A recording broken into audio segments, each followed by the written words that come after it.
Let's call this meeting to order.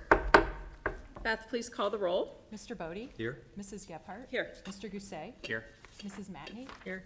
And Ms. Wassman? Here. All right, Pledge of Allegiance.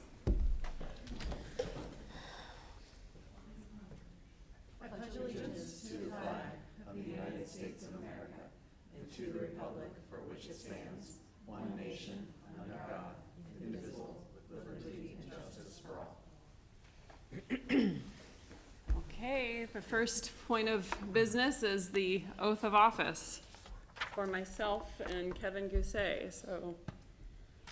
Yep, so Emily, we have you first. Okay. Do you want to do it out front here?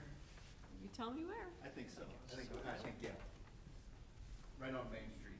Okay. I was gonna sneak out of the way. So if you want to raise your right hand and you can repeat after me.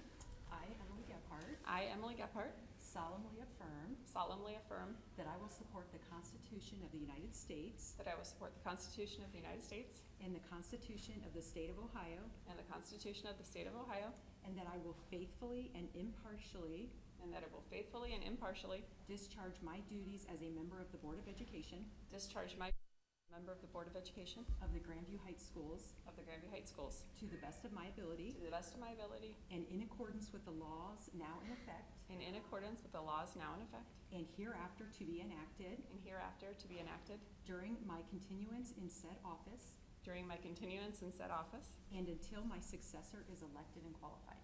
and until my successor is elected and qualified. Congratulations. Thank you. So I'll just have you sign that.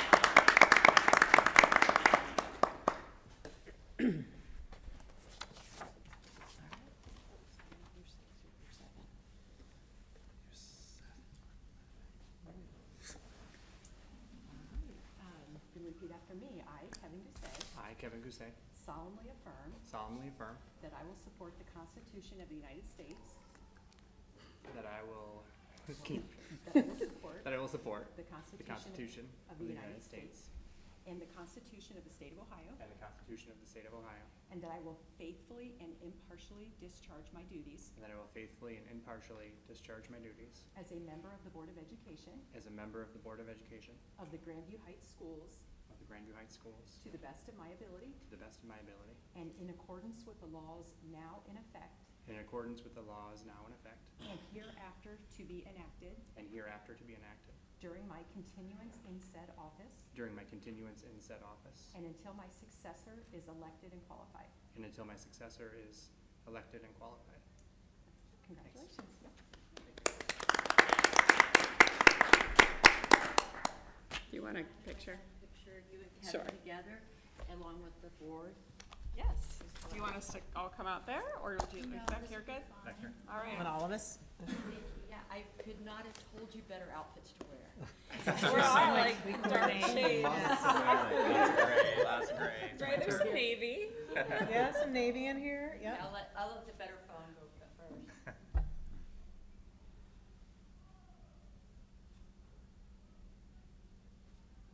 And Andrew, maybe shoes. Oh, wait, it's me. I hate it when that happens. Scary. Squeeze in a little tighter. 1, 2, and then one of the two of you.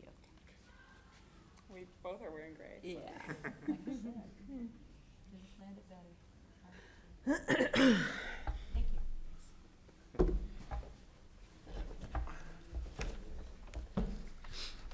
Okay.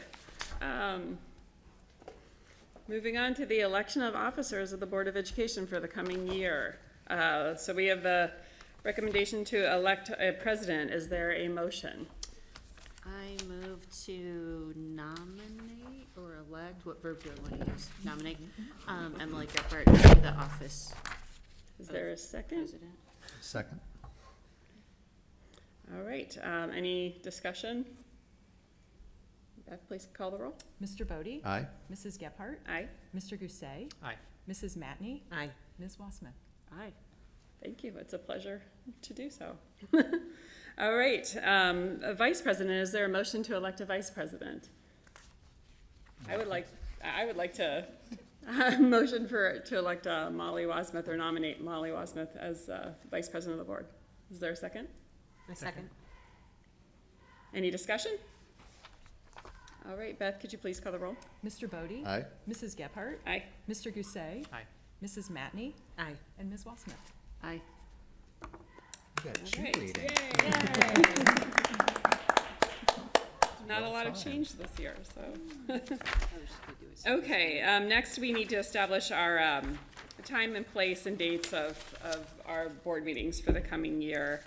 You know, I would propose that we stick, barring any further discussion, that maybe we stick with our, you know, what's been standard for a while with Wednesdays. What are we, the second Wednesday of every month at 7 o'clock? Except for July, which we usually say we take off, however, sometimes have to have something. And then there's one that we usually do earlier. So Or later? June, we usually Later. do a little bit Later. later. If we could move, so the second Wednesday would be June 12th, but it would be best if we could move that closer towards the end of the month, because that's the fiscal year end. So if June 26th worked, that would be great. The Wednesday before is the Juneteenth holiday. Right, 26. So I'm okay with the 26th. you have it so far, that would put us at February 14th, March 13th, April 10th, May 8th, June, you said 19th? No, 26. 26th, you really just said that too. Oh, that's okay. June 26th, then that would put us at August 14th, and I'm gonna pause, is that the first day back to school? No, the 13th is the first day back to school. Is that, It's okay. I'm looking at the crowd, It's is okay. that gonna be? I put the calendar in here, so I think that's still right. No, yes, is that gonna be too stressful to open up a building and then come and hang out with, okay, all right.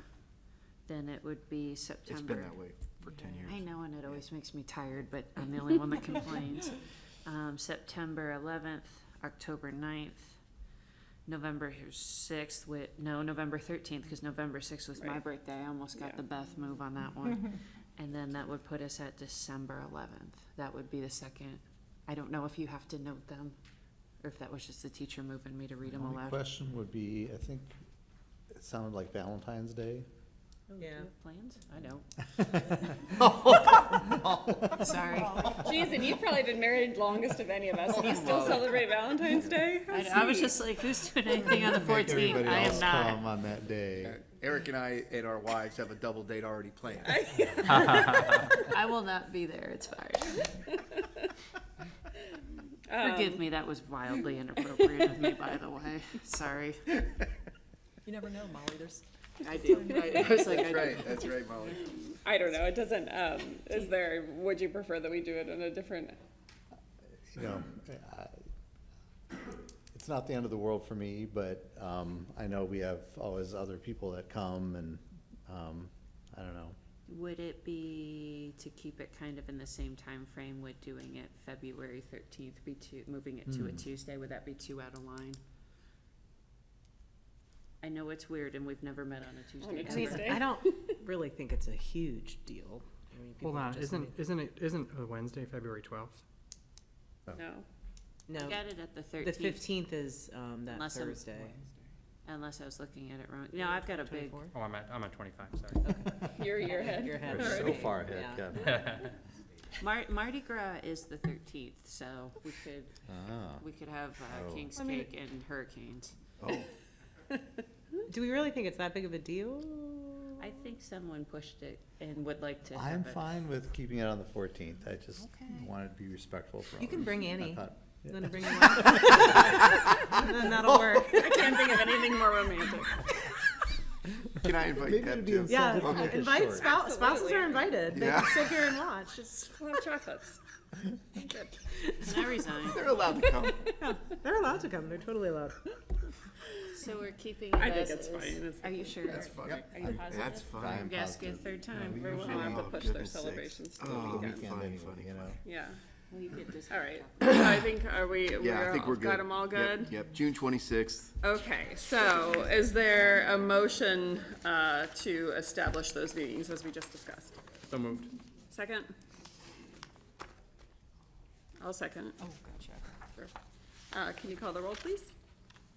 Mr. Bodie? Aye. Mrs. Gephardt? Aye. Mr. Doucet? Aye.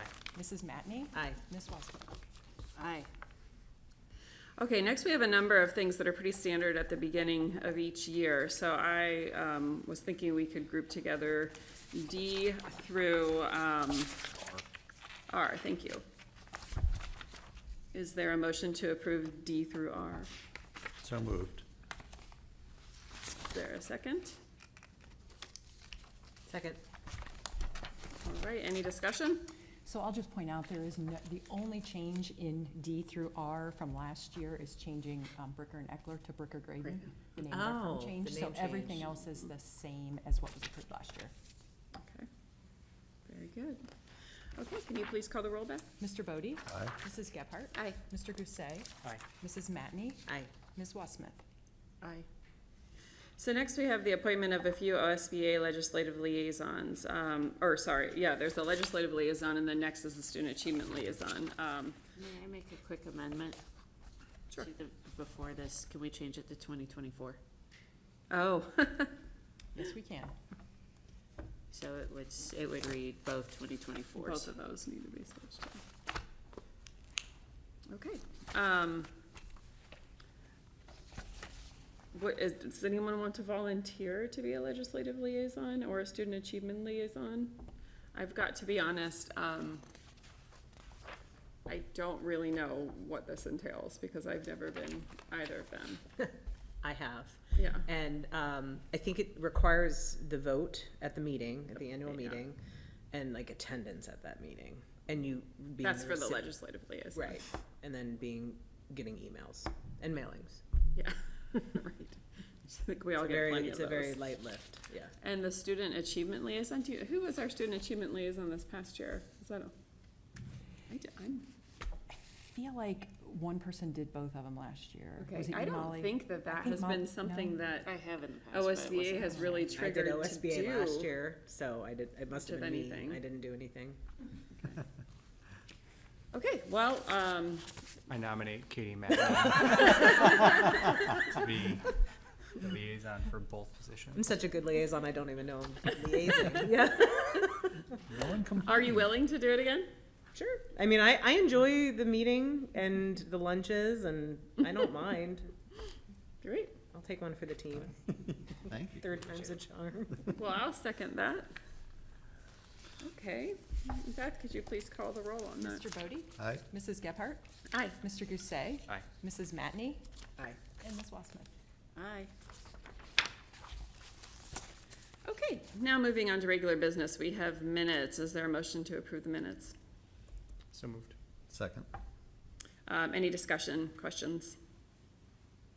Hearing none, could you please call the roll, Beth? Mr. Bodie? Aye. Mrs. Gephardt? Aye. Mr. Doucet? Aye. Mrs. Matney? Aye. Ms. Wassman? Aye.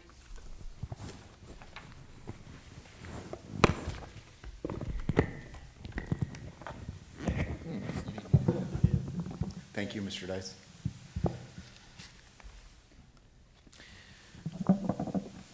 As many of you, or probably all, know, January is Board Appreciation Month.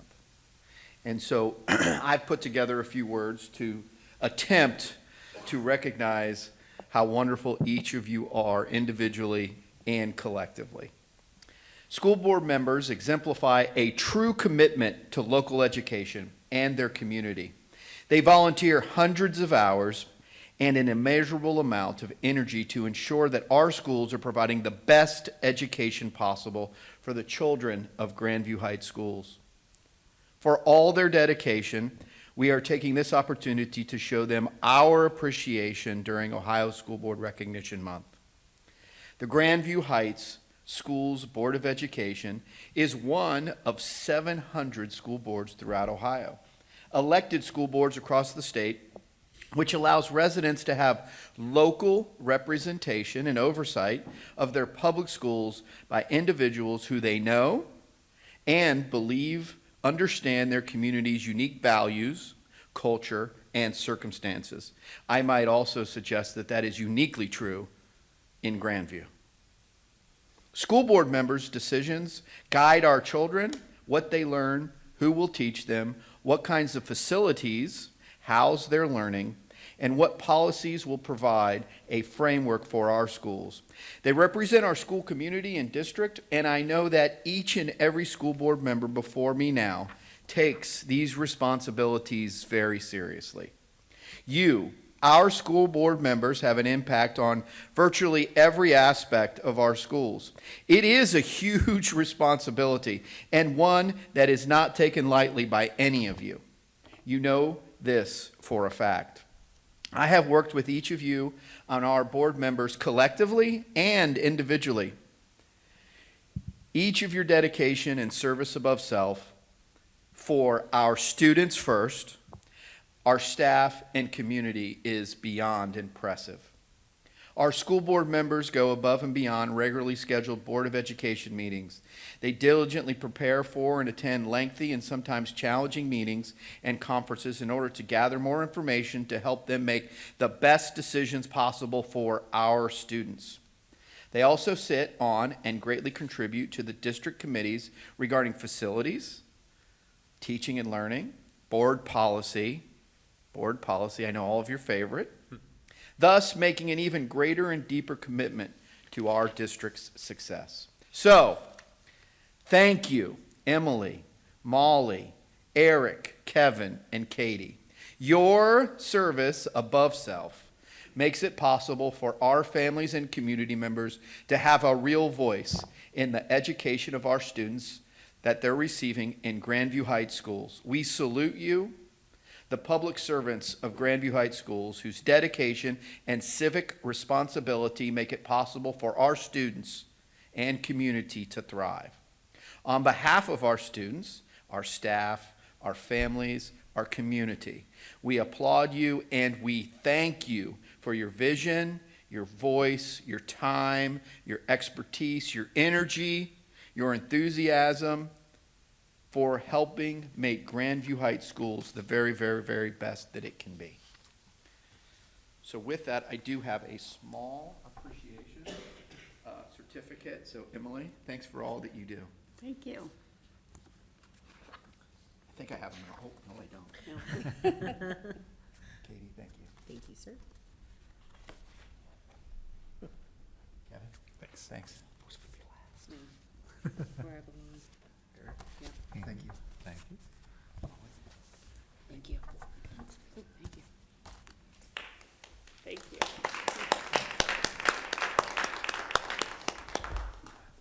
Thank you very much, and thank you for our mix here.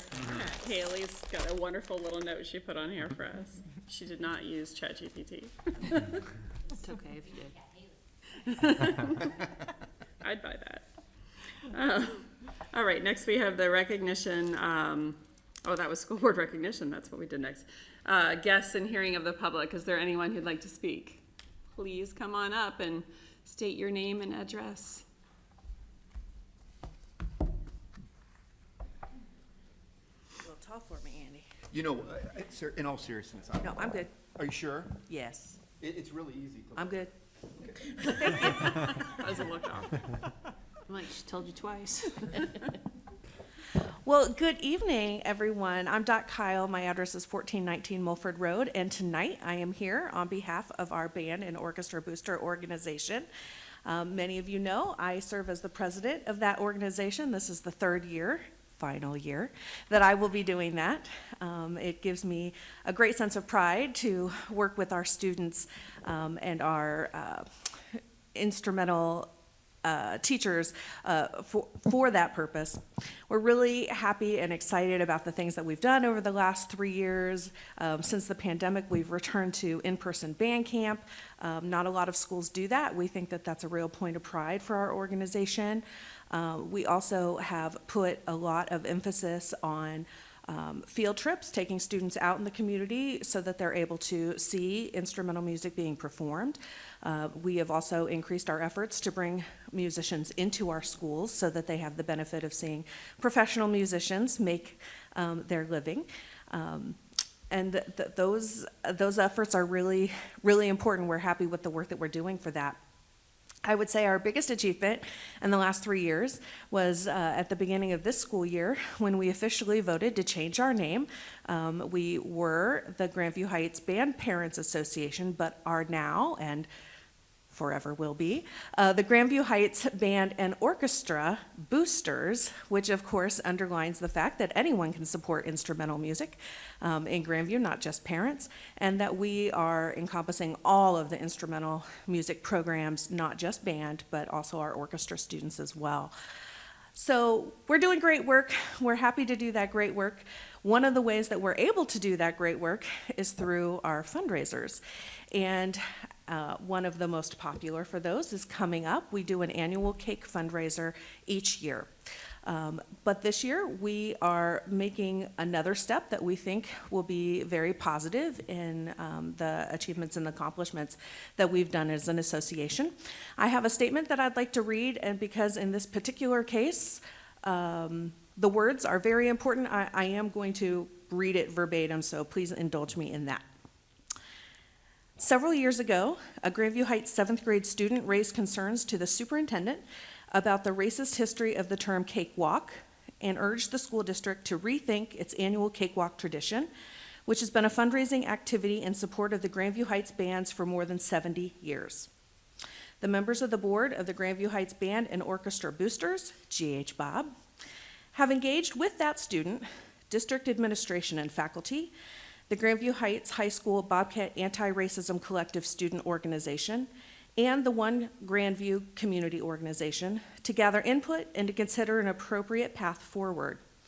We are grateful to the student who originally brought this matter to our attention, as well as all of those who have offered thoughtful input. The GH Bob Board acknowledges the problematic origins of the term cakewalk. To better reflect the goals of this beloved community event, we've decided that our spring fundraiser will now be known as the Bob Cake Bash, beginning in 2024. The present-day event is intended to be a unifying, inclusive, and family-friendly activity where all are welcome. It has evolved every year in its 70-plus year history to include additional activities, games, and events, and we consider this to be another positive step in that evolution. We hope that this name change reflects our commitment to distancing ourselves from a troubling history. We trust that our fellow Grandview Heights community members will join us in that effort and will also continue to join us at the Bob Cake Bash for many years to come. So you probably already have it on your calendar, but if not, please mark Friday, April 12th. Bring your wallets and come support instrumental music in Grandview Heights.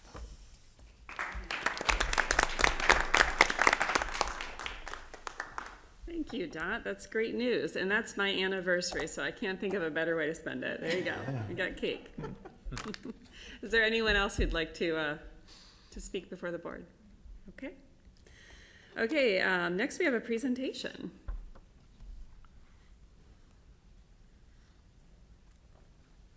Well, hello, everybody. Before we get started regarding the Bob Cake Bash, which is an excellent name, by the way, that was my family's first experience with that, and my 7- and 5-year-old won 6. And so I'm not exaggerating whatsoever. And Emily, you were excellent in dancing in the middle and getting the kids going because they were nervous walking in, but you were at that first station. So talk about an awesome experience and a new awesome name. I think it's great. That's a lot. 6. There's some inside baseball perhaps going on. It was mayhem. So, but we gave some away. We explained to our kids we didn't need that much. And they understood, which was strange. But anyway, that is not what I'm here to talk about tonight. First of all, just hello, everybody. It's great to see everybody once again. And Happy New Year. I know it's never too late to say that. And I hope that this year is a happy, healthy, productive year for you and yours. And so Happy New Year. And we have had a great first half of the year so far, I'd like to believe, over at the high school. It was nice to begin the year in our own home. Not saying that we didn't enjoy the first semester of last year in this beautiful middle school, but just in conversations with students and staff, just throughout that first semester, it was just kind of a constant theme from them of saying how it feels nice to be in our own home. We feel like we're making this our own, and it's just truly feels like we've hit the ground running since August. So thank you for everything you've done to help put us there. But it is hard to believe that we are in the second semester of the school year already. We're halfway of the way through this academic school year, and it brings me to a constant reminder that a veteran teacher told me in this very media center when I was meeting staff for the first time when I first became a team member, and he told me that when Monday comes around here, you blink and it's Friday, and that's unlike any other place. You'll experience it. And I've come to find out in a year and a half here that that is so true. And I also know it's very cliche to say that time flies when you're having fun. But I think not only with having fun in our school building, just being around engaged, great people really makes time fly. It makes the days fly, the weeks fly, the semesters fly. And that is why this first semester flew so quickly. So, but it's a constant reminder that I have every Monday we hit, I think of him. But we are looking to do a lot of great things for our students for the remainder of this school year and moving forward. From everything from curricular to everything outside of the classroom, we want to truly maximize and personalize every student's experience in our high school and after high school. And an immense piece of that support is aiding our students in making informed decisions and preparing them for life after high school, and that's why we're here tonight. Tonight is going to be a great opportunity to present what I call the seasons of the college and career counselor position at Grandview Heights High School. I'm in conversations with our career, I got going about the cake, I got going about the Bob cake and I lost track there. You get Dice's job next. There you go. All right. That was the first slide, so there you go. But like I said, a big portion of supporting our students is aiding them in the decisions and the attributes and skills they have after they leave our high school. And tonight is going to be a great opportunity to talk about that. In speaking with our college and career counselor, Mrs. Jane O'Shaughnessy, she stated tonight she would like to detail some of the services that we provide for our students throughout the year, review some data, and answer any questions that you might have tonight. But before we begin with that, I just want to kind of talk to you a little bit about conversations with students, whether it be informal or formal, just that I have. There are some settings where I meet with students, one particular, the Principal Advisories Committee, which I meet with on a pretty regular basis. I held an activity with them the last time we met, and it was centrally focused on just gaining information on some things that we're doing in the high school currently that benefit them as far as college and career readiness and life after high school, some areas that we can have improvement on, and just some insight as to what happens maybe inside the classroom that I wouldn't know about when I'm not in the classroom and things like that. And it was truly wonderful to see, and I love gaining that experience and that data from students, but it really is special to have those just kind of walk-by conversations, and I find out what students are doing. So I'm trying to supply you with what one of those would look like.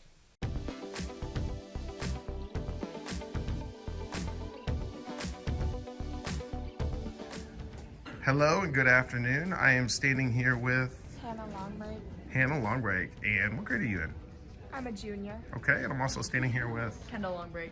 wait a minute here, Kendall Longbreak. Okay, what grade are you in? I'm a senior. So we got two siblings here. So we'll go younger first. I would like to ask you this question. How is Grandview Heights High School preparing you for life after high school? I'm taking a lot of AP classes, and when you take them in high school, you have a lot more one-on-one time with teachers, so it's a lot more helpful to do it now.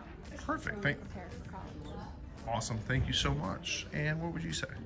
I think it's prepared us really well because we have options like going to Fort Hays and taking courses there, as well as taking Columbus State classes at our own school, which is nice because we don't have to travel to other schools, and we can get it all done here. That is awesome. Thank you so much for helping. Hello, and we are standing here with Erin? Aaron. And what grade are you, Aaron? I am in grade 12. You are in grade 12, one of our wonderful seniors. How has Grandview Heights High School prepared you for college, career, anything for life after high school? It's helped me explore new different possibilities I could go in career-wise, and it's just helped me be able to like talk to people and make friends, so then later in life I can be more vocal and outgoing. Perfect, thank you very much. And you are, sir? I am Ryan Tucker. Ryan Tucker. And Ryan, what grade are you in? I'm in the 12th grade. I knew that already, but I had to ask you. And Ryan, same question to you. I think it prepares you very well for college. I think with the course selection that we have here and the amount of APs that we offer, prepares you very well for college. As well, we have very experienced teachers that can prepare you for college as well. Okay, thank you both so much. Have a great rest of your day.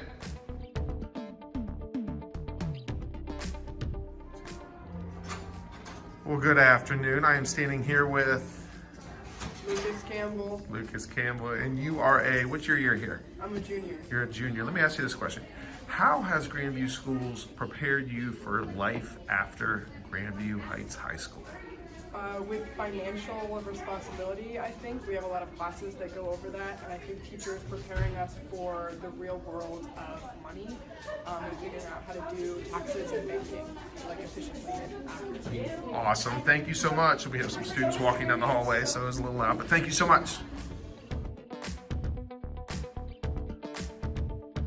All right, I am standing here with Ben Ritzman. or should I say I'm sitting here with Ben Ritzman. Ben, what grade are you in? I'm a junior. You're a junior, all right. So let me ask you this question. How has Grandview Heights High School helped, you guys can walk through, you guys can go. How has Grandview Heights High School helped prepare you for life after high school, whether that be college, career, whatever comes to your mind? I think Grandview offers a lot of help through advanced classes, whether that be AP classes or College Credit Plus classes. And Grandview also has a really helpful staff, so you can talk to them if you have any questions about your future or what they would recommend you do, and they can really help you through those processes. Thank you very much. Have a good rest of your day.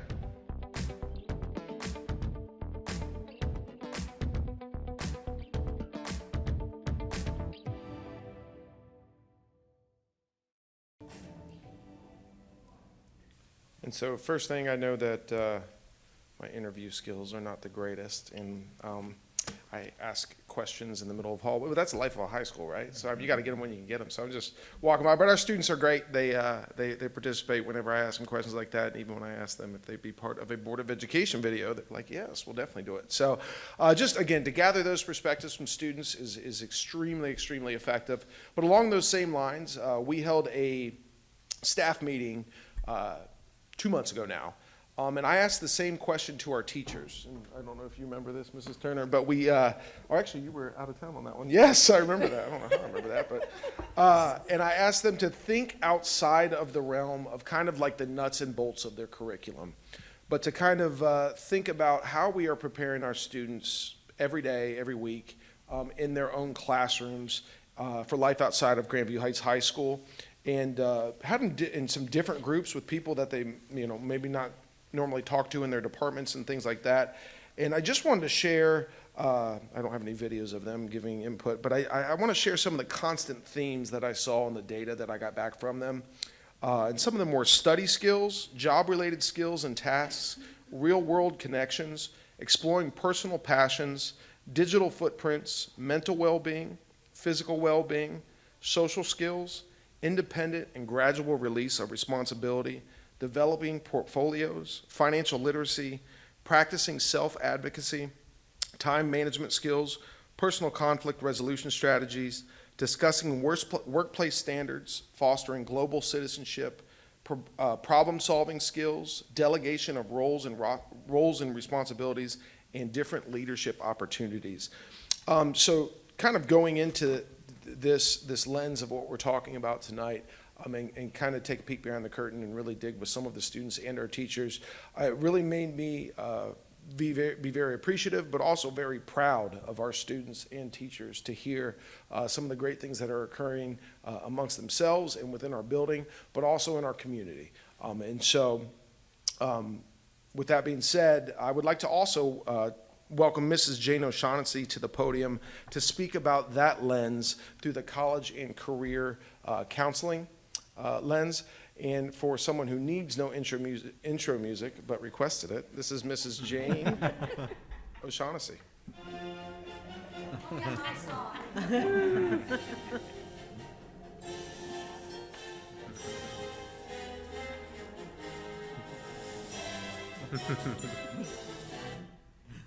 I know you'd like to hear the whole song, but we can't be here all night.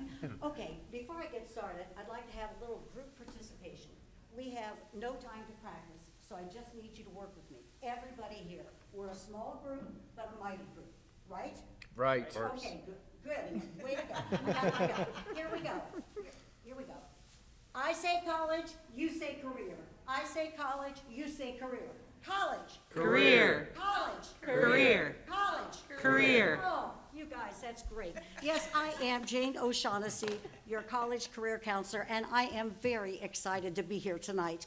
I've been in the Grandview Heights community. I've been in the Grandview Heights High School. This is my 12th year. I love it here. I've had a ball, but I have never been asked to speak before the board. And as I told Mr. Culp, I've never met a microphone I didn't like, so I'm really looking forward to speaking with you tonight. If at any time you have any questions, I will be happy to answer them. If there's anything I don't know, I know that might surprise you, but there could be something I don't know. If there's something I don't know, I will seek out that answer for you and get back to you as quickly as possible. I'd like to start, since I don't know most of you, I would like to start out by telling you a little bit about myself and my background. Professionally, I graduated from The Ohio State University twice. I had my undergraduate degree in my undergraduate degree was in Spanish, major in Spanish, minor in English, and then my master's degree was in guidance and counseling. And the reason I wanted to go into counseling originally, they didn't do really anything with college counseling at that time, was because I kept having kids talking to me and wanting me to help them, but the bell would ring and I'd have to start teaching. So I thought, I think I'll do something where I can be more helpful to kids. So I became a junior high counselor, then I was a middle school counselor, then I was the freshman building counselor. Then when they built Hilliard-Davidson High School, I was the grade level counselor. And the year I graduated, my first class, I was the only counselor that is ever with the same class for 6 years, because I went 7 to 12. And so I knew the good, the bad, and the ugly, and I felt like my kids were graduating when they graduated that year. Then this is my 12th year here, and I came here directly after I left Hilliard-Davidson, and what a lucky thing for me. So I was really excited about coming here. Personally, if you see the pictures, I wanted to share the personal side too. That's my darling husband, and we have lots of things that we share in life. On the left, we love to travel, and our favorite place is Florida. Second picture, celebrating an anniversary because we think it's really important to celebrate our marriage. Third picture, yes, he was the head of the parade in Upper Arlington one year. Yes, he was. He loved it. And then finally, we love college sports, especially Ohio State. So, since we don't have any children ourselves, I want to tell you, your kids are my kids. So when I am here at school, it fills my heart with joy to see these kids grow and mature and then graduate. I'm very lucky to have that experience. So what I'd like to do is just walk you through my major responsibilities that I have. So I start out the beginning of August, and I was asked when I came here by Ed O'Reilly, who was the superintendent at the time, and I knew him from Hilliard, and I had his kids at Hilliard-Davidson. He said, please create a program like you had there. So that's what I have done, and I hope it's been helpful. I think it's made a difference. So I start out in August, the first week in August, and I have a common application workshop. And I don't know if you all are familiar with that, but it's a consortium of over 900 schools, and the kids only have to fill out one application as long as they're only applying to colleges within that 900. So it makes life easier for them. But it's also something they don't know anything about. So I have a workshop. I do it, I co-present with a college representative. Several years I had somebody from The Ohio State University. The last 2 years, I've had a representative from the University of Kentucky. I get them into their login.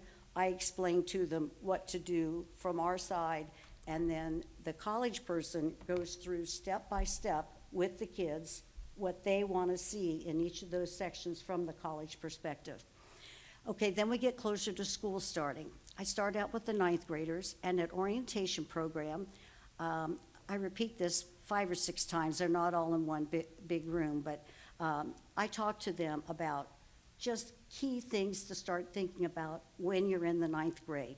And one of those is how important your grade point average is, how important your performance in class is, and how important that you choose courses that are core classes that are going to help you down the road, give you background and knowledge that you might need, but also getting a wide range of activities so that you can try different things out, and then you can figure out what is it I really like, what kinds of things that I like to concentrate on when I'm in high school.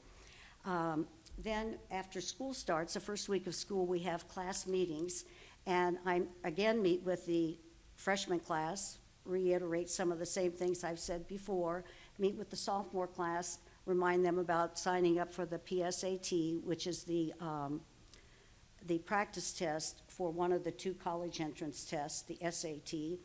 Also encouraging them to take their work seriously, get the best grades that they can. I meet with the juniors. Colleges really look at the GPA the kids get grades they get their junior year. So I encourage them, no pun intended, give it the old college try, do the best you can this year so that you have more opportunity. The better you do in school, the more opportunities you have, whether you go to college or whether you go out and find employment or doing something else with your life. And with the seniors, I encourage them about meeting deadlines and tell them when the most recent deadline's coming up for SAT and ACT. And then I tell them, in 2 weeks, I will be in your English class, and we are going to discuss the college application process. I meet with the kids all day. I meet with their parents at night. I tell the parents that I like to talk to both groups because it may be surprising, but sometimes I get misquoted at home. So if I tell the parents and the kids the same thing, then we're all on the same page, and I say we become a team, and I'm part of your team. August also brings time to meet with the parents at back-to-school night, and so I run through all the grade levels of things that the parents should know that are expected of kids of that grade level. I encourage them to have their kids sign up for the PSAT, and it's for juniors, for sophomores and for juniors. But juniors, it's still a practice, but that is the year that it counts for national merit, which could help a child's resume or maybe even lead to scholarships by being a National Merit Commended Scholar or a National Merit semifinalist. And that getting those designations is based on that test. And then, of course, College Credit Plus is an extremely time-consuming activity that I didn't write it on every month throughout the year, but I deal with College Credit Plus almost daily. But there's a big thrust at the beginning of the school year. In September, I have a nighttime meeting for senior parents to go over the FAFSA, which is the free financial aid form. Maybe you've heard a lot about it this year because they redesigned it and it was kind of difficult for some parents to get into, but I think everybody's moving on the right track. But I have a director of financial aid come in from OSU that explains to the parents how to fill this form out. I schedule the college reps to come to our building, that the kids have the chance to actually meet with somebody that is representing that college. This year was a big deal for the PSAT because College Board decided to have it go digital.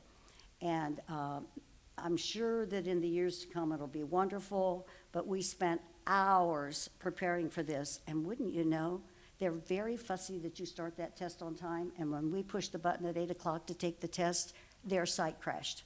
Now, we were lucky, we still got everybody into test, but Dublin had to cancel their test, so I'm just saying, that was a huge time commitment to do that. We also had to have a pre-administration for that to make sure that everything on our end worked digitally. And thank you, Chris Dice, everything did work perfectly on our end during our practice. And Chris and his department, I want to shout out some kudos there. They worked with us, they cleared their calendar and they worked with us all morning till all Grandview students got tested. So thank you very much for that. Moving into October, that is when the PSAT is administered, still scheduling college reps, still doing College Credit Plus. As the college counselor, I am, at most colleges, expected to write a college counselor recommendation. And so when I meet with the kids in November, that's when I'm moving ahead a little bit. When I meet with the kids in November, the juniors, I meet with them during the day and the parents at night. I give them 5 goals, and one of those goals is to meet with me a minimum of 2 times before school's out. 1 time individually and 1 time with their parents. And those are very productive meetings, and we start out the meeting talking about what you want to do with your future. What do you want to do with your life? Where do you want to be 10 years from now, and how are you going to get there? So I've found those meetings, those individual meetings, to be quite helpful. So in September, October, I'm submitting all the transcripts, all the letters of recommendation, any additional paperwork that the kids need for college.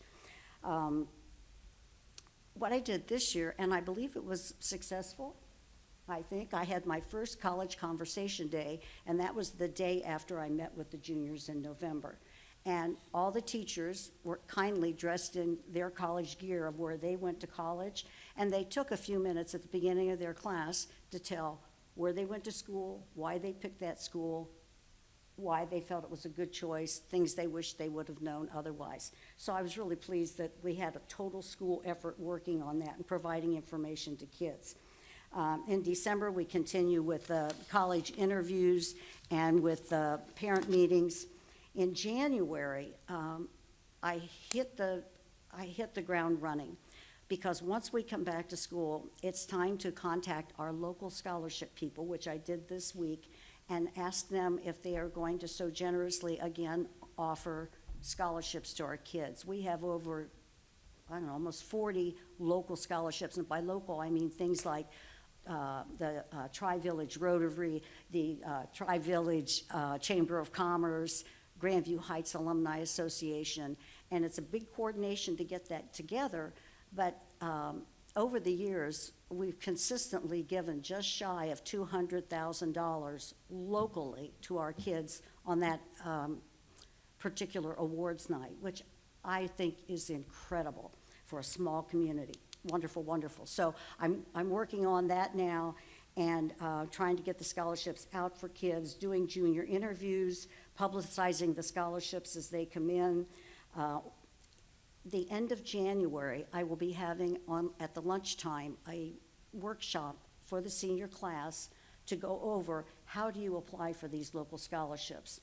4 of our local ones go through the Columbus Foundation. That's where the money's housed. So I have the head of the scholarship program at Columbus Foundation come here to our school and explain to the kids what they are, how you go through their process, because those kids have to apply through the foundation. But the good news is the only people that are going to get the money are Grandview kids, so that's a good thing. But that workshop will be at the end of the month in January. February, I have these, do these during lunch, and I have 3 panel discussions led by seniors for the junior class. And the first one, the topic is college testing. The second one is on if you decide to apply to a highly selective college, did you feel that differed from just applying to any college. And finally, the Common App process, and if you have any regrets, what do you wish you would have known 3 months ago that you know now?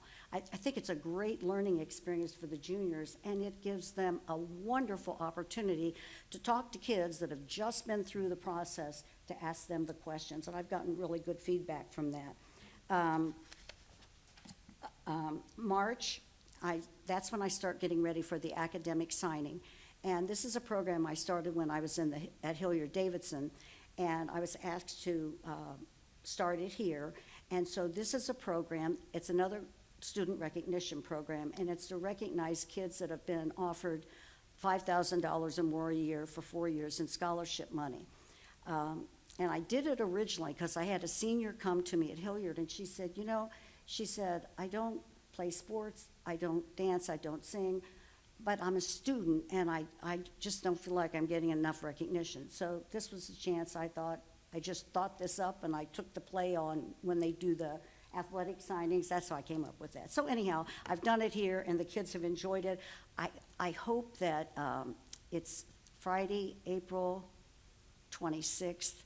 You will be invited, and I hope if any of you are not working that day, would be able to join us. I'd love for you to be able to experience it.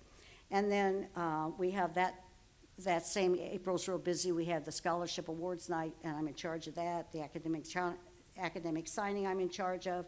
I also have a junior essay writing workshop, and I've usually held it at night, but this year I'm going to try to do it at lunch to see if it opens up more opportunity for more kids to attend. And the representative from the University of Chicago flies in every year and does this workshop. And I think one of the great things that she does is she brings actual essays that they've received, and it's the good, the bad, and the ugly. And the kids, they're just amazed when they read them. And then she also talks to them about tone and technique and how to write your essays. So I think the kids get a lot of good information there. And then in May, just preparing information for graduation and continuing with my interviewing of juniors and getting ready to wrap it up. I had one more slide I wanted to show you because sometimes people have the concept that everybody just goes to Ohio State or everybody just stays in Ohio. So I went back through and I looked through the last 5 years.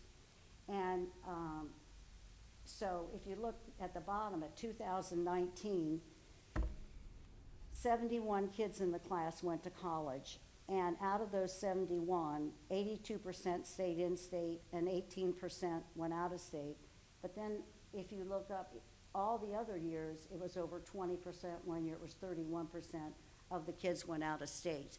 And then I've indicated what was the farthest east, the farthest west, the farthest north, the farthest south that they've gone to school. And if you notice, we had one student last year that's going to college in Spain and one that's going to college in Canada. And we had one going to Canada the year before that.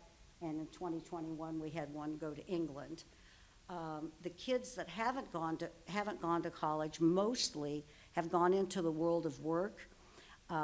We've had one or two, very small number, I don't have the figure on the top of my head, very small number that have actually gone into the military full-time.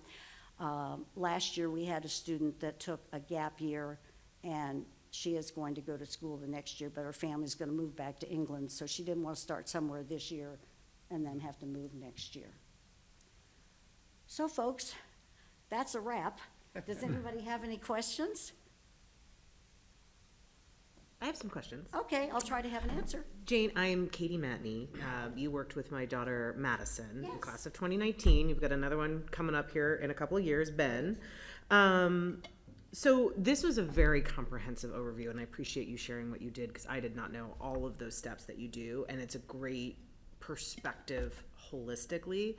But walk me through what a student's experience with the college counseling department would look like starting freshman year. And what I mean by that is, how frequently do they meet with you one-on-one? You mentioned the meetings that they attend.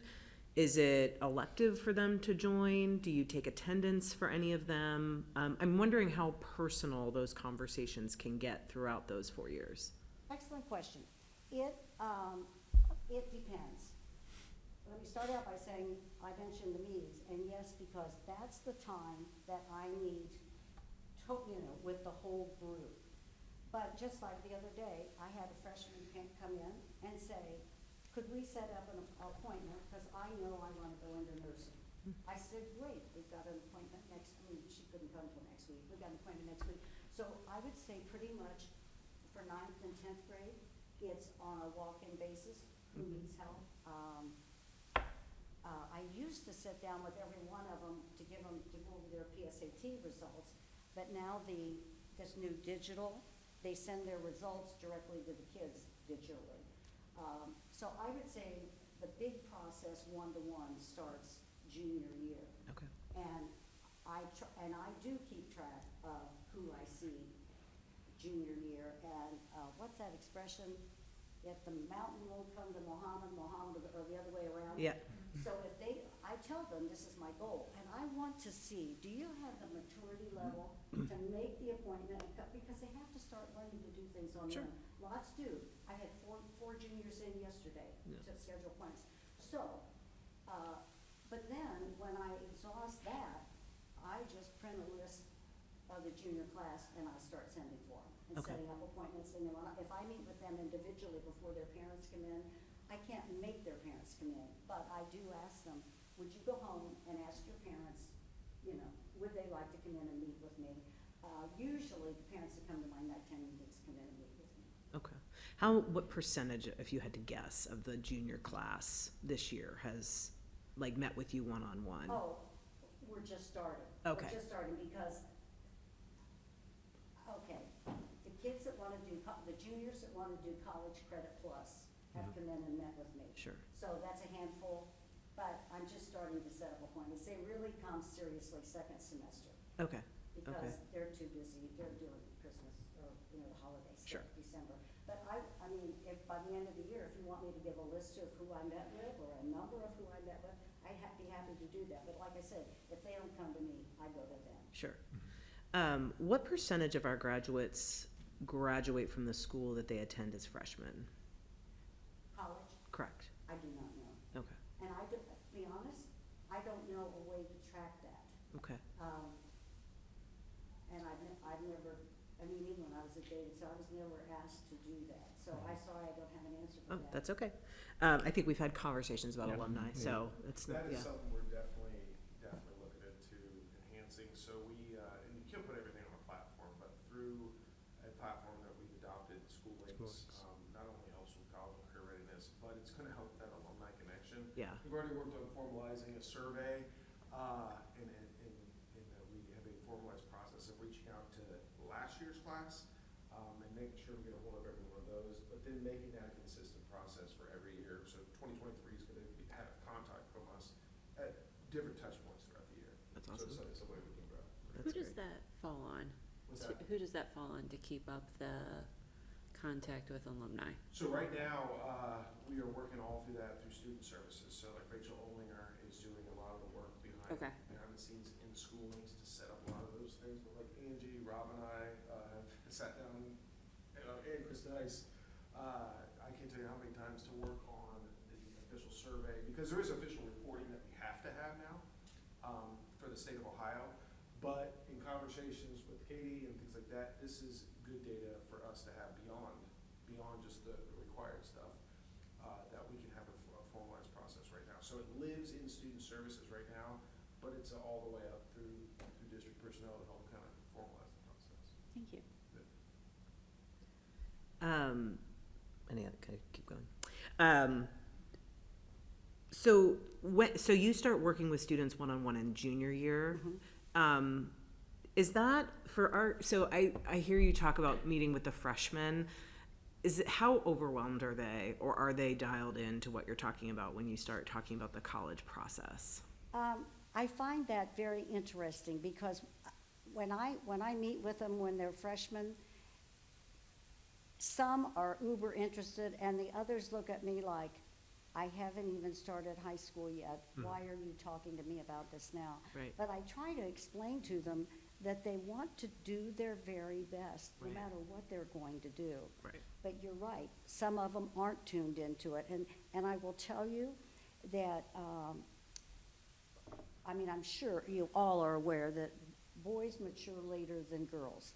And I was at a college counselor visit to University of Vermont a couple years ago, and the director, if I'd known this man sooner, I would have gone into neuroscience. He was the chair of the neuroscience program, and he said, the frontal part of the lobe is the decision-making part of your brain.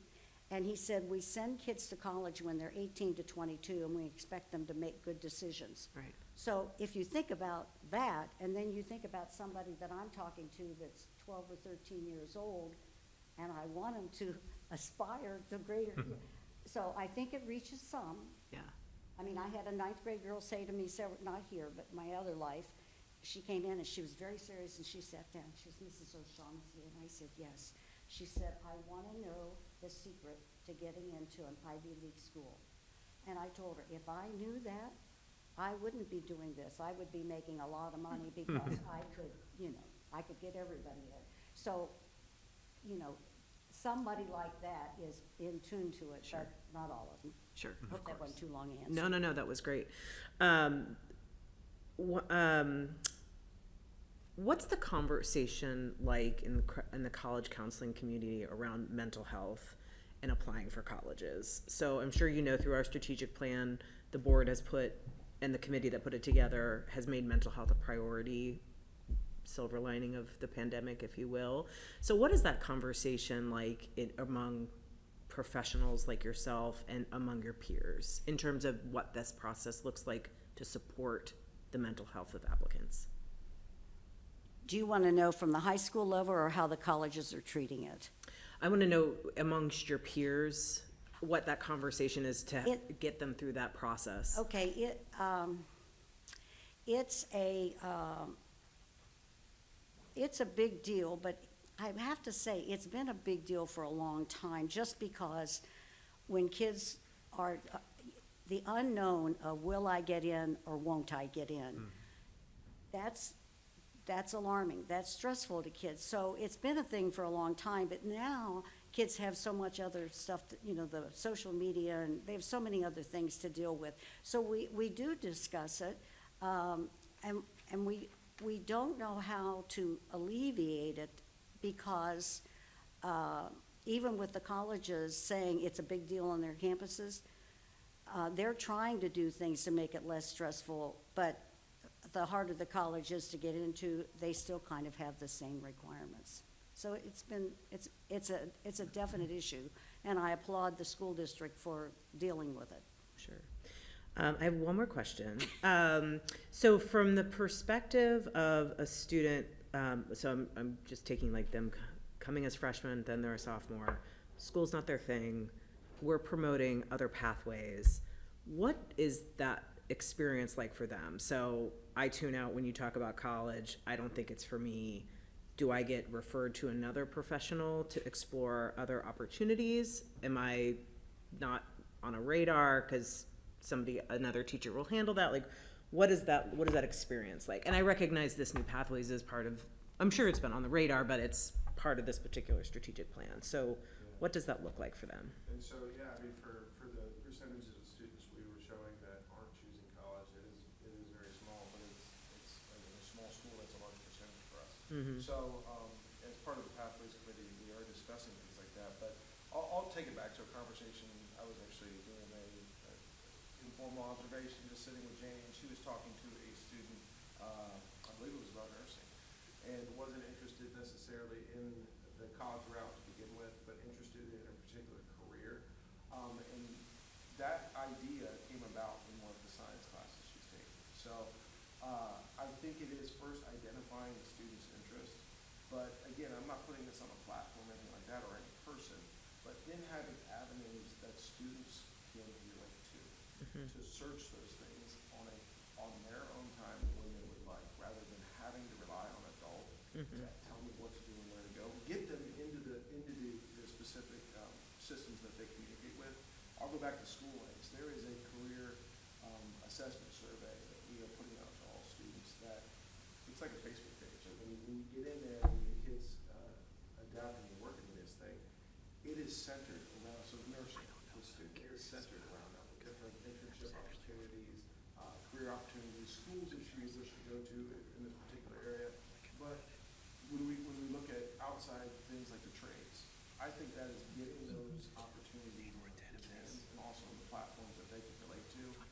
And that's going to take us exploring a lot of different avenues. I just spoke with a community member who has a plumbers and pipe fitting school. And getting him into, he's just reviewing all these opportunities and apprenticeship programs. And I'm like, this is the information from our community and options like this that need to be in our kids' hands. Mhm. So that hasn't been done yet. In my opinion, that's an area for growth. And, Good. and I think that we could look at it straight from that. But I think identifying students that are saying those things and have those interests and provide them with the opportunities to access information whenever they would like, but then also having those professionals and those experiences in-house with our students. May I add to that? Other things that we do at school too is the kids, now I believe it's volunteer, but for these other educational opportunities, the kids have the opportunity that we provide that, to go down and visit the Career Center and to go visit Fort Hays. And we currently have 2 girls that are at the zoo school up in Delaware, which is a terrific opportunity. So we already do that as a school. We have the Explore class where they do all kinds of career explorations and studying of different things like that. And as I said, in my meetings with kids, and I've had that happen too, working with the kids, having them take an interest survey, because sometimes it'll give them the major field, but then it makes a suggestion that they never even thought about, but it was within the field. Mm-hmm. And so that's what they need to realize, is that they got to look introspectively with themselves. And that's what I tell the kids in the classroom, at the meetings with the parents, and then when I meet with them individually. If you don't know yourself, if you don't know your likes and your dislikes, if you can't verbalize to your parents why you want to do something like expensive college, you need to figure that out first. So, and we're working, Mrs. Ullum is heading up a Pathways Committee that we've been having meetings, and I think we're going to make some really strong additions to our school as a result of this. Yeah, I agree. I think it's great. So Principal Belk or Mrs. O'Shaughnessy, with the pathways enhancements that might be coming, do you envision needing more personnel to run that? Or do you think that that would be something that would be incorporated within positions that are already present in the school? I would think that would be the first thing we would look at, especially with like any of the pathways or the credentialing options that are out there with everything. I think looking at our existing curriculum would be the first step. Mm. I know we have staff members that would be eager to get into some of those Yeah. things right away. So, I mean, natural flows like with some of the different pathways and credentialing, like the sciences and biology and things like that, that could naturally fit. Talking with teachers and see if that would be something that they would want to do. But I think any adding of staff members would be like a last resort at this point. Okay. It's so new. Yeah. That, careers are new. Mhm. Those are new. That Yeah. I think we take a deep dive into our curriculum first. Okay, thanks. I have a question. First of all, great presentation, thank you. And I love the academic signing, that's brilliant. Thank you. I love that. So I think, you've said a lot about what you are as a resource, and great knowledge. I think you also have some role as a kind of a gatekeeper to other possibilities for students that are looking at the future and looking at their not only career and which college, but which major and some of these decisions.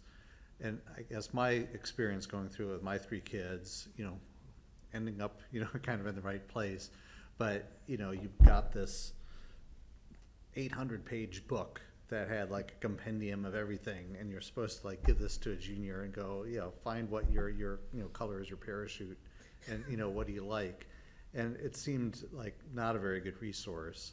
And I guess my question is, are there resources that we provide now, and has that progressed maybe in the last 10 years? Or are there things that you're looking at that are tools, whether it's, resources or tools or survey or, some other things that get kids, helping them through the process of where they belong and what they want to do? Well, the one thing would be what Mr. Belk said with the school links. And before that, we had the OCIS, and it also had surveys on it that made kids stop and think. And sometimes when I'm doing my junior college interview, they'll look at me and they'll say, nobody's ever asked me that before. So I think your point is well taken. Maybe we don't have enough resources, or maybe we're not utilizing them enough. The survey, is Uh-huh. that the right? So is it like a many question thing that kind of gets them and says, hey, sounds like what you're really interested in? It takes. Can I jump in with you? Oh. Go ahead. We do have a scope and sequence. It starts in the middle school, and that's why I wanted to jump in, because you probably didn't know that we have a scope and sequence that starts in the middle school, where they start in 6th grade, looking at careers, and then 7th grade. So School Links has different career opportunities for them to explore starting in 6th grade. So we start 6, 7, 8, and then by the time they're freshmen, they can start to really hone in a pathway. But it's still a new platform for all of us. This is only year 2, 3. And is that We linked? keep adding to it. Is that linked to college then? I mean, not just in a Yes. general, like you want to be a nurse, so here's a nurse, but then here are So like specific, Right. like you could go to Columbus State, or you could go to Ohio State, Right, and what it does, the kid, it'll do a school match, Okay. and the kids put in their information, answering criteria that you all know. Where do you want it to be located? How big do you want it to be? A whole series of questions, and then it feeds them back a list of colleges that meets their criteria.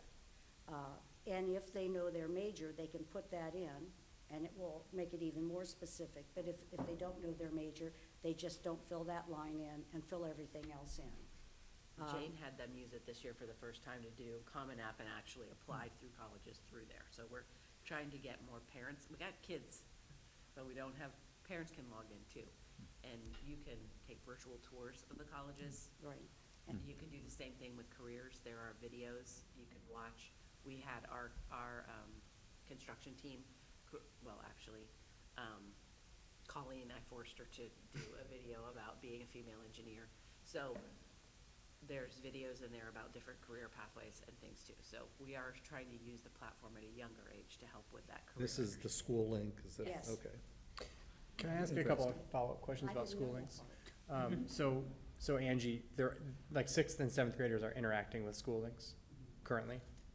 And then if they choose a pathway that doesn't include college, would they continue on with school links, or would that like deviate to a different platform? They continue on with School Links. So School Links does It's also have- tracking, School Links is also tracking all your graduation requirements. So in our teaching and learning meeting, we talked about how Seals the and- diploma of Mhm. just, getting your 21 credits is no longer the thing.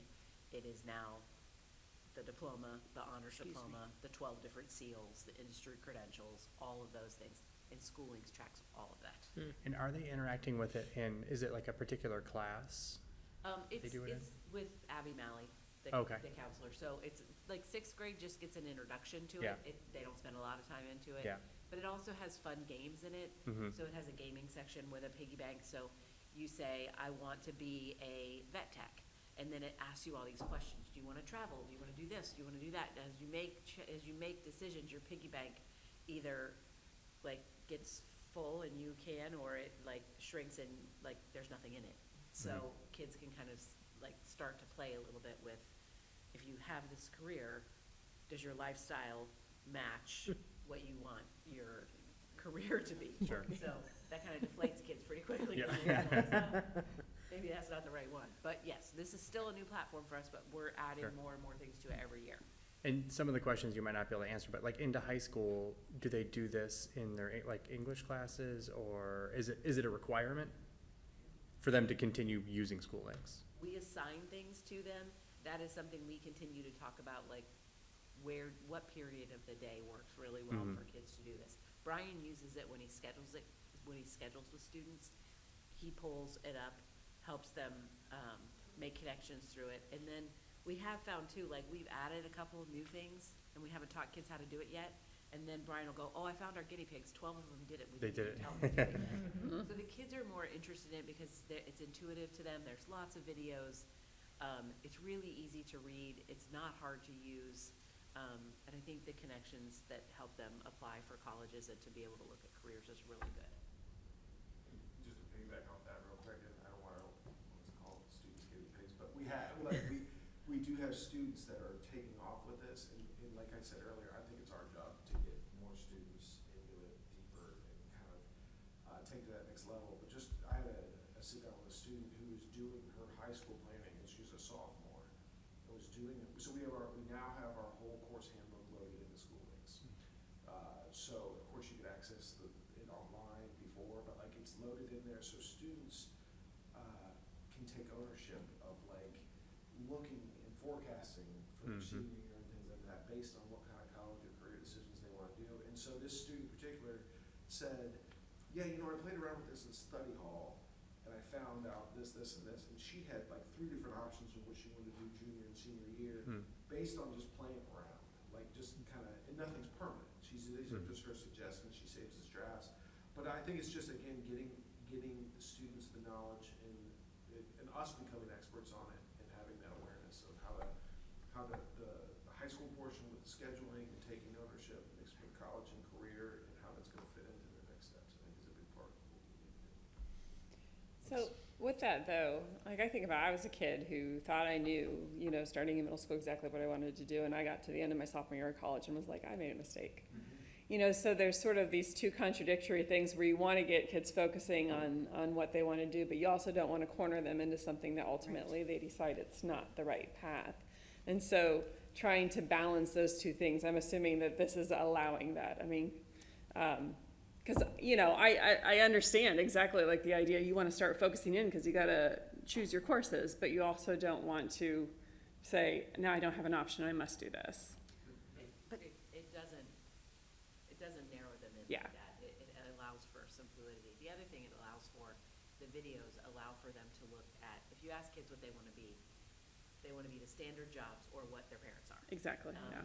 So the videos give them an opportunity to explore things that are outside the realm of what they're used to. Right. And if I may add, I think that it's really important as part of our jobs to give the kids exposure to new things and different things. But you made an excellent point because there's a big bunch of kids that go to college undecided, and those kids then are exposed to so much more than we can expose them to here. You heard those kids saying, this is great, we've got all these AP classes, but we don't have things like women's studies or, something that would, archaeology. So oftentimes, even if a kid is dead set on something, then they get to college and they say, this isn't my passion, this is. So I think our responsibility is the exposure and the introduction and making sure they know there's other things out there. If I could just tell this real quick, my 6-year-old neighbor told his sister, that's 4, I'm going to set up a cybersecurity system for Santa Claus. So I'll know when he was here. Now, when you were 6 years old, did you know what a cybersecurity system was? And so many things that exist now career-wise didn't exist before, and some things that existed before are going away because of all the new inventiveness that's coming along. So we have a big job, but we're trying. Yeah, it's hard. I mean, I understand it's sort of contradictory things. I think the same, like, one thing I hear from parents is like a lot of people are, you want your kid to have the absolute best. You want all the AP courses available. You want all the CCP, and that's a whole minefield to traverse. But then simultaneously, it's overwhelming, my kid is stressed, we have mental health concerns, and so balancing those two things, it's like the same thing. They You don't have to take all those. Right, exactly. And so, but then that is something else I wonder, and I don't know if this is yours or Brian who plays this role, but navigating AP and CCP and what is the best choice for a family. I saw that, you had, in fact, was it tonight that you had a Yes, CCP? I presented there, and then I turned it Yeah. over to my speakers, and I came here. I'm doing it all day. Yeah, so the support that's given to families to figure out that whole thing, what is available to help people make these decisions? Well, one of the things, I will say we're required to do it, to have this meeting, but we have this meeting annually. We even had it during COVID because we did it by Zoom. And I know because it tallied it for me, I had 113 people that night on the Zoom. And I also am their resource. Anybody that doesn't come to the meeting tonight, tomorrow I'm going to send all the handouts digitally to Mr. Hinkle, and he and I are going to put them in Parent Square and send them home to the parents. And if I can get one of my wonderful computer people to help me, they brought their slideshow from tonight, and I'd like to put that in Parent Square so the parents could see that also, so that'll give them information. And I always put myself down as the contact person so they can email me, call me, or come in and I meet with them. I consider myself to be relatively well-informed on that whole thing. I work for Columbus State. I know a lot about CCP, and I worked for the Department of Education. Even I, as a parent, my oldest is in 7th grade, but even I feel very intimidated by figuring that out as we go. And I would be glad to talk to you about that, because Yeah. it's not a yes or no answer. It's not that this is better, that's better. It really is more of an individual case. I'd love to sit down and talk with you about that and explain to you the differences depending on what your child is doing and where your child might be attending school. Other questions? I have one more question. Yes. With Brian Stork guiding them on what classes they want to take, what dynamic do you guys have when it comes to these children pursuing college majors? So if he counsels a student who's really heavy in science because they think they want to go into medical school, do you ever sit down together with that student? Oh, yes. And talk about that? Okay. We work together. We're in and out of each other's offices with questions. Hey, I've got a student, he was in today to ask me about this student that is wanting to know about this, and then I share with him. We do meetings together with kids, with parents, with kids and parents. It's just an ongoing process, so we're supportive of each other. And we also are careful that we're giving the same message. Good, yeah. So what he tells at registration, when I meet with my parent meetings and when I meet with the students through the classrooms, I'm telling them, you must carry a minimum of 4 core classes. Do not drop a core for an elective. Think before you act. And if you have questions, come see us before you make these changes. Because both of us just want the kids to keep their opportunities open so that they can have the most choices in life. Great. That's great. Thank you. Thank you very much. It's been very informative. Thank you very Appreciate much. it. Thank you. Appreciate it. Come back in 12 more years. That was good. Yeah. I might be retired by then. Thank you, Sam. Yeah, thanks, Sam. Any questions about building department reports? All right, Mr. Culp. up Wanted this- to highlight a couple things. First, it's hard to believe, but kindergarten registration will open Friday, January 26th. And in-person incoming kindergarten parent information night will be held on Thursday, January 25th at Stevenson Elementary in the gymnasium at 6 p.m. That is always an exciting and important thing, because while we have pretty reliable predictions or forecasts about what our kindergarten enrollment will be, ultimately it is truly unknown until this is finalized, and certainly there are staffing implications, so really important to get that word out. Speaking of, Fort Hayes and the Downtown Career Center held showcases for students to attend and learn about their programs. As well, representatives from respective programs were invited to speak to our sophomore students. Wanted to make sure the board and the community knows that safety continues to stay at the forefront of all facets of our district. Emergency management plans have been finalized and uploaded into our Ohio School Safety Center, and we continue to do drills, garner feedback, sharpen our saw, and get better. Importantly, I believe our community and everyone knows that we have completed, by and large, a master plan for Stevenson Elementary School, as well as our K-12 athletic facility just north of Grandview Heights High School. And on Wednesday, January 24th at 6:30 p.m. at Stevenson Elementary, we are going to hold a community-wide meeting to update our community about Stevenson Elementary's master facility plan. Additionally, we have established a superintendent's committee and a treasurer's committee. We're calling it a facility planning committee, and that committee will meet 2 times, January 25th and February 28th. And one of the primary charges of that committee is to make a recommendation to the Board of Education at a regularly scheduled March board meeting about next steps with regard to both of those master plans and potential scope and next steps.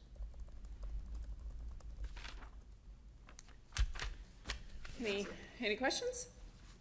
Okay, great. Now we have the treasurer's presentation. Okay. I just have some brief financial highlights to share. So looking at our general fund, if you look at the revenue sources here, we're halfway through the fiscal year as of the end of December, and we're right on target for where we would expect to be. Interest for the month, just shy of $29,000, and for the fiscal year to date, $355,396.93. So continuing to really keep a close eye on any funds that we can invest in the interim period while they're not needed. So expenditures, our expenditure budget is 50%, and our actual expenditures are exactly 50%. So right where we expect to be at this point. Looking at our investments, Star Ohio is still at 5.58. We've got a good chunk of money in there. We also will, with the approval that you guys made for the resolutions at the start of this meeting, one of them was to request tax advances from the county auditor. So tomorrow I will submit the first request for tax advances, and with interest rates at 5.58 in a liquid account, I'm gonna request those as quickly as they collect them. So. And then our investment account is just about 3% weighted average yield. Permanent Improvement Fund, there's not really anything new since last month in terms of what we are looking at. We are, internally, we are reconvening, Andy, myself, Chris, Jim, Director of Operations, to take another look at our Permanent Improvement 5-year plan. And so we'll be sharing that with the Finance Committee again soon. If I may, just real quick on that. Sure. I know that the board is aware, but I think it's important maybe just to mention it, given what you just said. It triggered by, as you know, we have committed to replace the track, the D-rings of the track. And I think it includes, additionally, as you know, we were held up because of a irrigation water retention system. That there's some cost to that requirement that wasn't in the original budget, and I just wanted to mention that again. I know I put that in my superintendent report and updates to the board, but I wanted just to remind the board of that. Do we know how much? When will you know? I would that? imagine very soon. Okay, 'cause like, yeah. Wouldn't you agree? Yeah, in the It's next on the updates every- few weeks, I would think. Yeah, that like we're gonna within. We've been meeting with them and yeah, working on yeah. kind of. They're close, yeah, I think. yeah, I'm yeah. sorry to interrupt. No, that's a really good point. And looking at that unencumbered balance right now is about 172,000. The original purchase order is still in place, reserving what we estimated the cost was last year. To Andy's point, with that system, the water retention system, it's going to be more. our tax settlement is coming in, we're gonna be using some of this balance and probably some of the next settlement, of PI funds as well for that. So certainly more than what we expected, at the start. Yeah, good point. So, construction fund, I am still, working with Concord Addis, to try to get those last two, pending invoices resolved. Spoke with them again today, and they do have the CKE invoice at this point. They've got to review it, and then they'll get that to me. And I think they're still working on trying to, finalize with Moody Nolan, the final balance there. So that's really all I have. Any questions? Thank you, Beth. Thank you. Yeah. Is there a finance committee report? No report. We will have one at the next meeting, though. Okey dokey. Okay, now moving on to recommendations for approval under C1 through 8. Is there a motion? So moved. I'll second. Any discussion?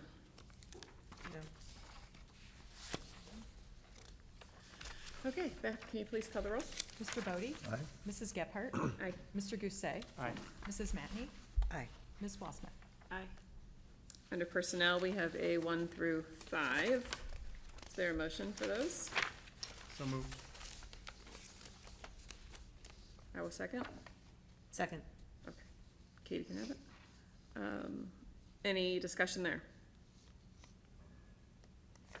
Okay, Beth, can you please call the roll? Mr. Bodie? Aye. Mrs. Gephardt? Aye. Mr. Gousset? Aye. Mrs. Matney? Aye. And Ms. Wassman? Aye. Is there a policy committee report? We did not meet as a group. We had just 5 new policies, really 4 policies in one, resolution. It's a first read, and it's mostly language changes. All of them are required except for the resolution. That's not true, except for the policy that changes the financial open blanket purchase order. That's the only one that's not required. And I'm happy to answer any questions. So the one, and just to kind of touch on what Kevin is referring to, the resolution or the policy for blanket purchase orders, state law requires that the board designate a maximum amount that blanket purchase orders can be done. And when I was preparing some training materials for our secretaries and went back in the policy and realized that there is not a limit in there. The policy language is all up to date and complies with the law, but we've just never designated a maximum amount. So, so I reached out to the policy committee to ask that they consider putting in a maximum amount in there. So that maximum amount is $25,000, but there's no other change to the language besides the actual number. Okay. And the other policies were very minimal. I mean, like one word. One word change. Yeah. Eric, like ridiculously minimal. Yeah. And they were all required, he said, so really didn't. Okay, any other questions? So that's about the first reading, I think we covered that. So moving on to curriculum and instruction, is there a teaching and learning committee report? There is. We just met on Monday. There's 4 committees that we were updated on. I'm sorry, 3 committees, including the Pathways Committee, the Grading Committee, and the Pedagogy Committee. Angie referenced it during Jane's presentation, where she talked about how the diploma is changing. So when we graduated, we just graduated with a diploma. Now they can have seals added to those diplomas that increases their appeal on their resume, if you will. So in a lot of partnership and conversation that Angie has had with the Downtown Career Center in Fort Hays, they're identifying these different credential opportunities for our students and looking to create different pathways that they can take. So you can have, so when our high schoolers graduate, they can have a diploma or an honors diploma. They can have up to 12 seals. Is that correct? Yeah, we have some that will wanna do that. They have to have two, right? They have to, they need two. They need to, they can have up to 12, correct? And then there's opportunity for industry credentials as well, which could include CPR. If they're taught CPR here, they would get that skill. If we offer driving courses, they could get that seal as well. Am I saying that right? So there's a lot of work that's been done. There's a lot of work still to be done. But at the end of the day, this school is looking to provide opportunities for students to earn credentials next year as well. So that's really exciting, really appreciative of the work she's put into it. Is there anything I missed on that? Nice job. I'm reading your notes, so great. Can I ask regarding those seals, and I don't know if you or maybe I should have asked it when we were doing the presentation, but is this common in other states? Are we following a national trend, or like basically, I guess what I'm saying is it's moot now because we didn't all decide on the seals, the legislature did that, but when you get a seal on your diploma in Ohio, does it mean anything in Massachusetts? Oh, good question. Just curious. It's an Ohio thing. It's not like a national trend necessarily. I can't tell you what, I can look and get back to you. I'm not sure how many other states are following that, but the reason for the seals though is to get students thinking and to get parents thinking about really being college and world of work ready. Because all of the seals have to do with, like, you can earn a seal for the military, you can earn a seal for service, you can earn a seal for having 12-point industry credentials in a certain pathway. So like, if, let's say, I think I want to go into business. So if you take classes here and we arrange it so that you get the 12-point credential, you can put that on your college resume. I already have a 12-point credential industry seal, or 12-point industry credential approval and certificates in Microsoft, in Sigma Yellow Belt, and just some of those things. It just makes their college resume look better. But and then if they decide not to go to school, well, then they also have all those certificates already, those credentialed certificates already in their back pocket, so it makes them more employable. And the Ohio legislation and our governor, they are committed to having our kids' workforce ready if they're not going to college. Yeah. I think the seals are cool too, because they're very deliberate. So it's like, okay, if you want the community service seal, you have to do so many hours, and students have to start that early. And if that shows up on their diploma, and I'm in Massachusetts, and I'm like, I don't know what these seals are, but I can tell Still, this kid yeah, is bilingual. right. One of the seals is bilingual. Well, that's Right. interesting, and now I can look more into that, or I can Right. see that they have a community service. Well, what did they have to do to get that seal? Yeah. Right. So they are thoughtful. It's they're not just thoughtful, for. yeah. The seal of biliteracy, the seal of biliteracy is not, I don't know if that's one Oh, of is the. it biliteracy or it might be biliteracy. I was like, I may know this one. That's been around for, I'm like 4, 5, 6, 7 years, and I don't know, I could pass it. Like, they're tough. So if you have that, am I perplexing you? I'm like, it's like the kids, in my professional, you're a bilingual kid. It's Right. not like you did well in a class. Oh, right. You are It's bilingual. beyond just their Actual- grades. Yes, like Yeah. you are, and you Yeah. have to take, you have to sit, it's not like a check box, like you have to sit and take the seal of biliteracy test in your chosen Does language. biliteracy mean ability to read more than one language? No, bi is two. Like, Well- so English and Spanish that you can read, what is biliteracy? Napoleon Spanish. Like as it could opposed be- to lingual, you mean literacy as opposed to bilingual, Correct. like the difference between Literacy the two? means Speaking ability to versus read. reading. Is that It's what the that whole is? thing. Okay, Speaking, reading, writing. okay. Like it's not, it's kindred spirit to like the AP language test, but it's encompassing, and if I stepped on your toes, I'm sorry. No, you did not. Cause I'm like, that's one that I'm familiar with, but I'm like, That's impressive. there's some of the seals that you're like, it's next level. Well, it is good though to hear that they're not just like going through the motions, like Kevin saying that it's actually like, can be useful for. The ones that I've looked at are pretty, They're encompassing. they're tough. They're so, you The go. nice thing is it gets students to think. Yeah. They really do look like Daisy, Brownie, On a vest. Eagle Scouts. Yeah. Badges, Yeah. that's what they look like. And our kids are motivated. I think I had a student come to my office probably 100 times last year. Nah, I think I've got the engineering seal, correct? Do I have the engineering seal? I'm like, yes, we keep going over this. I'm sure you have it. If you don't have it, I will make one for you. On over 3D everything printer. that you are. Sure you have it. So, the students are motivated. Great, thank you. Sorry to interrupt. Just was curious, was there more to the committee report? No. I feel like I interrupted in the middle, sorry. Okay, great. So we have now recommendations for approval under co-curricular activities and extracurricular activities. A1, just A1. Is there a motion? So moved. Is there a second? Second. Me too. Okay, Beth, can you call the roll? Mr. Bodie? Aye. Mrs. Gephardt? Aye. Mr. Doucet? Aye. Mrs. Matney? Aye. Ms. Westbrook? Aye.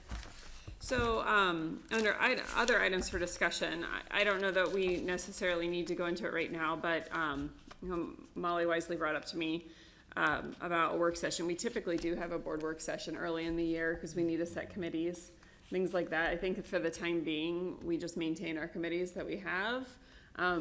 But we probably might want to think about setting something up. But I don't want to do that without, I'm a big fan of an agenda to guide discussion. And we have a lot going on with Stevenson and facilities, athletic facilities coming up. Are there thoughts on that? Whether, should we If wait until after a community meeting to I have? was gonna say, maybe, not only the community meeting, but the first financial committee meeting, Yeah, which is which after is, the community they're meeting. one day apart, I think, after. so yeah. Day after, okay, so. So we'd be looking like February at the Yeah. Makes earliest. Could sense. we Yeah. put it on the February board agenda, cause we need to put it out, not with a whole, we have to have 24 hours public notice, but that would give time, if we meet Blessed Valentine's Day, that would give us time, like we could do under other items for discussion, dates for the board. Yes, yeah, I think that would be we good. I'm envisioning a Saturday night since we're, With candles. No, thank you. I will not attend. Not that you need me, but maybe we just push it to the February board meeting, and that gives us time for. I know you like an agenda. I know you like norms, but we could do I feel like Do she's we- teasing. a little bit. Let's see, sharpen the saw a little bit. Dynamic times. You're getting over your skis there. You could kick it to March and just tell us all to shut up. You really could, except for you work for us. There's that. Service above self, thank you. You maximize and personalize. Oh, that's good. Well, because then the second facilities meeting is at the end of February. So if we talk about this again on February 14th, we can come up with a date then. That sounds good. More importantly than a date, content that we Oh, need to content. talk So about. yeah, so I guess all of our homework then is between now and our February meeting, think about the kinds of things that we feel like we all need to discuss as a group. Well, sorry, if I may. Yeah, of course. Two thoughts. One would certainly be committees, and I think, what I would suggest is each of you reflect, think about whether you want to, keep the current framework of who's on what committees. And then the second one, obviously, I think would be a Stevenson master plan / K-12 athletic debrief / discussion. Yeah. To me, those are the two obvious agenda items. It wouldn't. And there might be others that I'm not thinking about. Well, but- and if it's Strategic. March, that's when we decided about levy, like, moving forward. Yeah, yeah. That one, yes. That would be, I would say, predicated on the March presentation from the committee. So Right. like, It would need to be after. post-board meeting in March or April. Uh-huh. I think it's June, Beth, where we would have to have a first read of a potential, if that's the direction this heads, of a, millage / ballot levy ask. I believe it's in June. Yeah, I think it's June, yeah. And then July is the deadline, and it would have to be officially voted, but I believe it requires a first reading. There are a couple of different things because we qualify under what's called special needs in terms of the bond levy.